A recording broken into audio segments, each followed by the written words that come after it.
nama siapapun termasuk namamu sendiri karena saya tidak ingin setelah viral kalian minta take down. Kenapa sayang? Ini gini,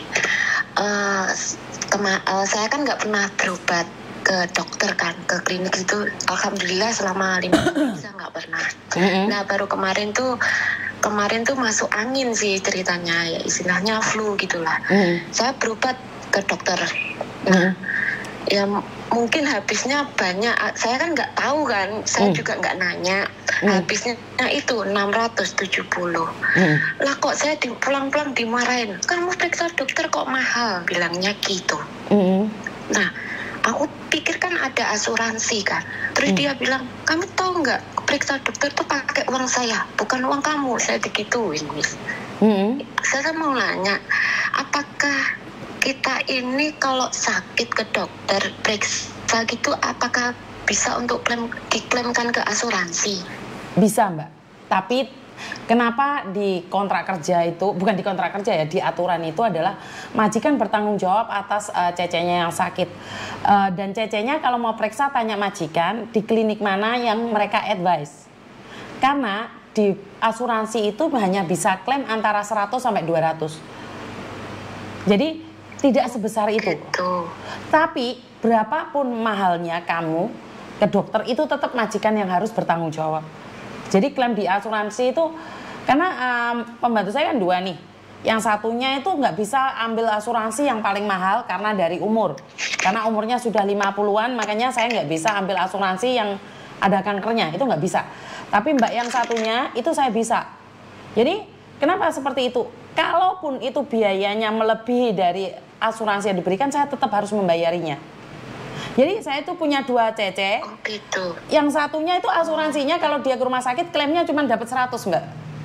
Jadi nggak bisa kalau mbaknya itu, mbak saya itu ke dokter terus bayarnya lebih mahal 500, itu nggak bisa. Jadi asuransi cuma ngasih 100, yang 400 ya pakai uang pribadi.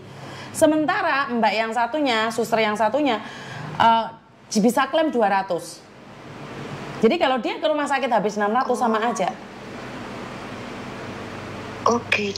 Betul. Jadi kalau majikan marah itu wajar. Kenapa? Karena mungkin kamu tidak komunikasi dengan majikan di mana dan kemana. Harus ya, harus ngomong. Ngomong di bawah gitu aja, di bawah. Memang kan di flat saya kan ada 3 klinik. Tapi majikan nggak nganter kan, cuma bilang di bawah, dia nggak ngasih tahu di klinik mana, memang dia nggak ngasih tahu.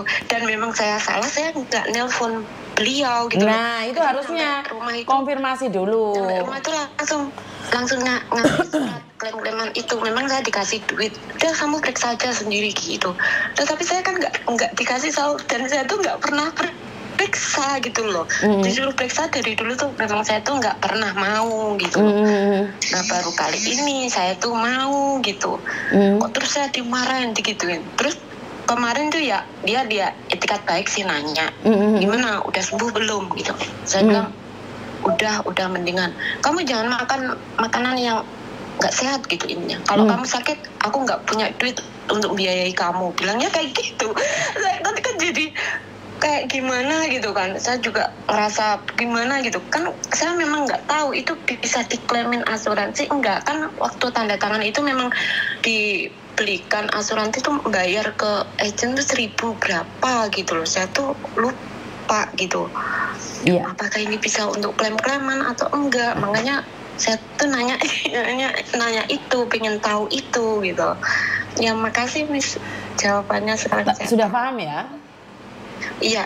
Jadi artinya adalah kemarin tuh agak gimana? Iya, kan rada nggak ikhlas lu kan, kamu ada asuransi nggak kayak gitu konteksnya. Jadi saya punya dua mbak, 2 suster itu. Jadi yang satunya itu karena umurnya 50 tidak bisa ambil yang paling mahal, karena saya kebetulan mbak saya 2 itu beda mbak. Yang satunya hampir 2.500, yang satunya cuma 1.500. Bukan karena kita tidak membelikan yang terbaik. Kenapa? Beli asuransi itu bukan karena saya menginginkan mbak saya sakit ya, enggak ya. Jadi saya ingin mbak saya itu sehat, suster saya itu sehat. Kenapa? Kalau dia sakit pun ada asuransinya yang bisa mengcover. Itu tujuan awal saya.